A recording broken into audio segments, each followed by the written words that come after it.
இயக்குனர் ஒய்.எஸ்.ஆர் பிலிம்ஸ் தயாரிப்பில் வினீத் எஸ். சுகுமார் இயக்கத்தில் ரியோராஜ், கோபிகா ரமேஷ் மற்றும் பலர் நடித்திருக்கும் திரைப்படம் ஸ்வீட் ஹார்ட். இந்த படத்திற்கு யுவன் சங்கர் ராஜா இசையமைத்திருக்காரு. ஸ்வீட் ஹார்ட் படத்தினுடைய பிரஸ் மீட் சமீபத்தில் நடந்திருக்கு. ரொம்ப சந்தோஷமா இருக்கு. இந்த ஸ்டேஜ் வந்து ரொம்ப சந்தோஷமா இருக்கு. அண்ட் வந்து இதை வந்து நான் இந்த ஸ்வீட் ஹார்ட் படத்தில் வந்து நான் நடிக்கிறேன்றதை தாண்டி நான் யுவன் சங்கர் ராஜா சாரோடைய ப்ரொடக்ஷனில் நடிக்கிறேன்றது ரொம்ப சந்தோஷமாக இருந்துச்சு.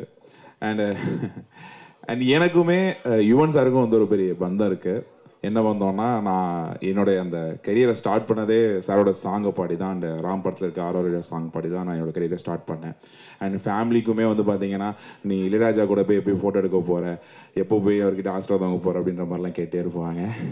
ஆனால் எனக்கு அந்த வாய்ப்பு நான் கிடைக்கலன்னு சொன்னேன். ஆனால் அதை தாண்டி இன்னொரு வாய்ப்பு கிடச்சிருக்கு. அவங்க பையன் படத்தில் நான் நடிச்சிட்ருக்கேன் அப்படின்னு சொன்னேன். அதுலேயும் என் ஃபேமிலி ரொம்ப சந்தோஷப்பட்டாங்க. அண்ட் நெக்ஸ்ட்டாக வந்து பார்த்தீங்கன்னா ரியோனை வந்து எனக்கு வந்து இந்த படத்து மூலிமா பழக்கம் கிடையாது. ரியோனு எனக்கான பழக்கம் வந்து பார்த்தீங்கன்னா டீ கடையில் அந்த டீ கடை அட்டிக்கான பழக்கம். உளுந்தூர்படியில் என்ன வந்து மீட் பண்ணி பேசின ஒரு பழக்கம் தான். ஸோ அதுலேருந்து அப்படி மூவிக்கு கனெக்ட் ஆகும்போது ஏற்பட்ட ஒரு விஷயம்தான்.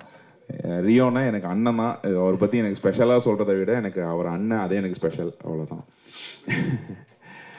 நீங்கள் இப்படி சொல்ல வந்தீங்க, டீ கடையில் தொடங்கி அப்படின்னு ஒரு கம்மா போட்டீங்க, ஏதோ கடையில் முடிஞ்ச மாதிரி. இல்லை, டீ கடையில் தொடங்கி இருக்கும், அது நம்ம கம்மா வச்சு தான் ஆகணும்னு புல் ஸ்டாப் வச்சிடணும். அது வேணாம், கம்மா வச்சு ஆரம்பிக்க வேணாம்.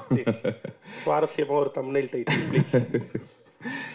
அண்ட் மை டைரக்டர் வினீத் பயங்கரமான ஒரு பர்சன், இன்ட்ரெஸ்டிங்கான ஒரு பர்சன். எனக்கு வந்து நான் பயங்கர ஜோனட் ஆகக்கூடிய ஒரு பர்சன். நான் ஏதாச்சும் ஒரு பேசிகிட்டு இருக்கும்போது, படம் பார்த்துட்டு இருக்கும்போது நான் எங்கேயும் ஒரு வேர்ல்டில் இருப்பேன். நான் பாட்டுக்கு என்னை கூப்பிட்டு ஒரு கதை சொல்லும் போது எனக்கு ஆடிஷன்லாம் ஒரு பண்ணல, கூப்பிட்டு அந்த கண்டென்ட்டை பார்த்துட்டு என்னை கூப்பிட்டாரு. அண்ட் லவ்வர் படமும் இப்போ பார்க்கல அவர். கூப்பிட்டப்போ அந்த ஸ்டோரியை நரேட் பண்ணார். ஒரு இடத்துல கூட வந்து பார்த்தீங்கன்னா நான் ஜோனட் ஆகலை. அந்த அளவுக்கு இப்போது எப்படின்னா, ரியோனை பற்றி அந்த கேரக்டரை பற்றி சொல்லும் போது ரியோ அண்ணனாவே அவர் மாறிடுவார். அதே மாதிரி ரெடின் சார், கிங்ஸ்லி சார் பற்றி சொல்லும் போது பார்த்தீங்கன்னா அது மாதிரி என்னடா வாசு அப்படின்ற மாதிரி ஒரு மாதிரி அப்படியே பேசுவார். அதனால எனக்கு ஜோனட் ஆகாத மாதிரி ஒரு ஃபீல் கொடுத்தாரு. So wonderful director. எனக்கு இவர் கூட ஒரு படம் பண்ணுறது வந்து பார்த்தீங்கன்னா ஒரு பெரிய எனக்கு ஒரு பாக்கியம். அண்ட் வந்து கோபிகா ரமேஷ், அவங்கள பற்றி சொல்லணும்னா, அவங்க ஒர்க்கு நிறைய நான் பார்த்துருக்கேன். அவங்களே வந்து வண்டோட நிறைய காமிப்பாங்க, இதை பாரு அப்படின்ற மாதிரிலாம். அது எனக்கு அது வந்து அதை தாண்டி வந்து நிறைய ஃபன்னான வேலை நிறைய பேசிகிட்டு இருந்திருக்கோம். ரொம்ப சந்தோஷமாக இருக்கும். அண்ட் இந்த படத்தில் வந்து பார்த்தீங்கன்னா ஒரு பியூட்டிஃபுல் பர்ஃபார்மன்ஸ் பண்ணியிருக்காங்க. அண்ட் நான் வினீத் கிட்ட நான் கேட்கும்போது, எப்படி நீங்கள் இத்தனை பேர் ஆடிஷன் பண்ணிங்களா, எப்படி பிடிச்சிங்க அப்படின்னு கேட்கும்போது இவங்க சொன்னாங்க, வினீத் சார் சொன்னாங்க, இந்த மாதிரி நீங்கள் படத்தில் பாருங்கள் வரும் வேறு மாதிரி ஒரு பர்ஃபார்மர் இருக்கும், அவங்ககிட்ட ஒரு பர்ஃபார்மன்ஸ் இருக்கும் அப்படின்ற மாதிரி சொன்னாங்க. ஸோ கண்டிப்பாக அவங்களும் இந்த படத்தில் பயங்கரமான ஒரு பர்ஃபார்மன்ஸ் கொடுத்துருக்காங்க. கண்டிப்பாக உங்களுக்கு ஒரு விருந்தாக இருக்கும். அண்ட் ஃபௌசி, எனக்கு ஃபௌசி வந்துட்டு நல்ல ஒரு ஃப்ரெண்ட். அவங்க இந்த படத்தில் 2 பேரும் பேரை நடிச்சிருக்கோம்.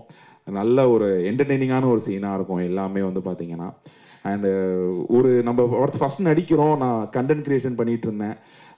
நமக்கு இந்த நம்ம பேஜாக வந்து பார்த்தீங்கன்னா ஃபுல்லாக வந்து பாய்ஸ் தான், அந்த வைப்பில் தான் இருக்கும். எனக்கு இந்த பொண்ணு கையை தொட்டு கூட எனக்கு பழக்கம் கிடையாது. ஆனால் சத்தியமான அது வேறண்ணே, நடிச்சு அந்த மாதிரி பழக்கம் கிடையாது.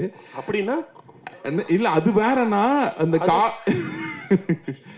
நடிக்கிறது பழக்கம் கிடையாதுன்றதோட விட்டுருக்கலாம். அது வேற இல்லை, அப்படி சொல்லல. ஃப்ரெண்ட்ஸ் நிறைய பேர் இருக்காங்க நடிக்க கேமரா முன்னாடி, உங்களுக்கு புரிஞ்சா ஓகே தான்.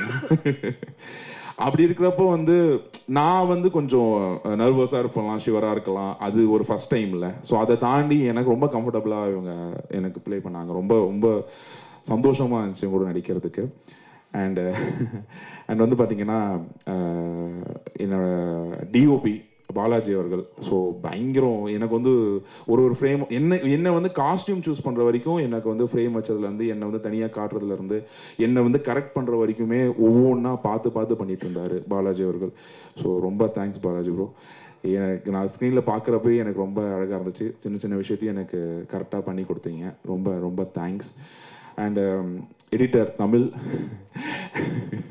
எடிட்டர் தமிழுக்கும் எனக்கும் வந்து பார்த்தீங்கன்னா ஒரு பந்தம் இருக்கு. அவர் வந்து திடீர்னு வந்து சூனோட அவர் திடீர்னு கண்டுக்காமல் போயிடுவார்.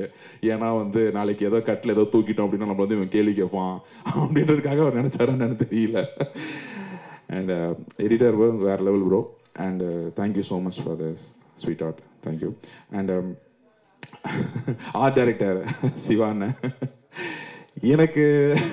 எனக்கு வந்து நம்ம ஃப்ரெண்டு கூட இருக்க வைப் இருக்கும். நம்ம என்னதான் ஒரு காமெடி பண்ணாலும் நம்ம கூட இருந்து சிரிச்சுக்கிட்டே இருக்கக்கூடிய ஒரு ஃப்ரெண்ட்ஸ் இருக்காங்க. நம்ம மொக்கையா ஒரு காமெடி பண்ணாலும் அதை சிரிச்சு நம்ம கூட நம்ம பேலன்ஸ் பண்ணக்கூடிய ஃப்ரெண்டு தான் வந்து சிவான்னு. ரொம்ப நல்ல கேரக்டர், ரொம்ப பிடிக்கும். அண்ட் ரெடின் கிங்ஸ்லி சார் எனக்கு வந்து இந்த படத்தில் அவருக்கு எனக்கும் வந்து ஒரு காம்பினேஷன் கிடையாது. பட் ஆனால் அவர் இந்த படத்தில் இருக்கிறது எனக்கு வந்து ரொம்ப சந்தோஷமான விஷயம். அண்ட் முக்கியமான ஒரு பரிமாணத்தில் வராரு, அது எனக்கு இன்னும் ரொம்ப சந்தோஷமான விஷயம். அண்ட் ஏடி டீம் வந்து பார்த்தீங்கன்னா Chandru, Saro, Sushil, PK and VK, Thushi, Munish. எனக்கு இவனுங்க மாதிரி ஒரு கம்ஃபர்டபுள் டீமை வந்து அமைஞ்சது கிடையாது. ரொம்ப ஒரு மாதிரி ஜாலியாக இருக்கும். அண்ணன் அப்படின்னு சொல்லிட்டு ஒரு மாதிரி ஜாலியாக இருக்கும், அது வைப்பாக இருக்கும். அண்ட் டிஓபி டீம் நம்ம பசங்க இது எல்லாமே ஒரே மாதிரி நேம் இருக்கும்டா, கோச்சிக்காதீங்கடா. ரொம்ப தேங்க்ஸ். இந்த ஸ்வீட் ஆர்ட் எனக்கு கொடுத்த ஸ்வினித் அவர்களுக்கு பெரிய நன்றியை தெரிவிச்சுக்கிறேன். அண்ட் இந்த ஸ்டேஜில் வந்து என்னுடைய அப்பா அம்மாவுக்கு பெரிய தேங்க்ஸ் சொல்லிக்கிறேன். இந்த மாதிரி ஒரு ஸ்டேஜ் எனக்கு கொடுத்ததுக்கு. ஃபினான்ஸாகவும் என்னோட கனவுக்கு வந்து சப்போர்ட் பண்ண எங்கள் அம்மா அப்பாவுக்கு பெரிய தேங்க்ஸ். எங்கள் அண்ணனுக்கும் ரொம்ப பெரிய தேங்க்ஸ். அண்ட் இந்த நிகழ்ச்சியை தொகுத்து வழங்கி கொண்டு இருக்கிற ஆர்ஜே விக்னேஷனுக்கு எனக்கு ஒரு நான் இந்த மாதிரி இன்னொன்னுமா ஜென்ரலாக உன்னோட வீடியோ பார்த்தா மற்றவங்களுக்கு தான் பதறும், யாரை என்ன செஞ்சிருக்க போறானோ அப்படின்ட்டு. முதல் முறையாக நீ பதட்டப்படுறதை நாங்கள் பார்க்க முடியுது. ரொம்ப ஃபார்மலாக வச்சுக்கிறதுக்காக ட்ரை பண்ணுறீங்கல்ல. ஆனால் யார் முன்னாடி நிற்கிறோன்றது ஒன்று இருக்கு. ஆனால் நீங்கள் பயங்கரமாக தைரியமாக யார் முன்னாடி நின்னாலும் அவங்கள மாதிரியே இமிட்டேட்லாம் பண்ணி காட்டுவீங்களா? அப்படி ஒரு யார் ஷூட் ஸ்பாட்ல எல்லாரும் மாதிரியும் நீங்க பண்ணி காட்டுவீங்களா? அதெல்லாம் சொன்னாங்க. சொன்னாங்கம்மா, கண்டென்ட் வேணும்னு சொன்னாங்கம்மா. ஒரே ஒரு மென்ஷன், ஒரு காஸ்டியூம் டிசைனர் அவங்கள மறந்துட்டேன். ஆக்சுவலா ஒரே நிமிஷம், இவருக்கு அப்புறம் நான் எல்லாரும் பேரையும் சொல்லணும்னு நினைக்கிறேன். இவரே எல்லாரும் பேரையும் சொல்லியிருக்காரு. அப்படி இல்ல, நான் மொத்தமாவே சொல்றேன். இனி வரப்போற எல்லார் சார்பாகவும் அருணாச்சலம் நன்றி சொல்லிட்டாரு. பேரையுமே சொல்லியிருக்காரு. டீம்ல தேங்க்ஸ் கிவிங் ஈவென்ட்டா மாத்தி. அண்ட் காஸ்டியூம் டிசைனருக்கு கூட நடிச்ச எல்லா கேஸ்ட் அண்ட் குரூவுக்குமே ஒரு பெரிய தேங்க்ஸ். சூப்பர்.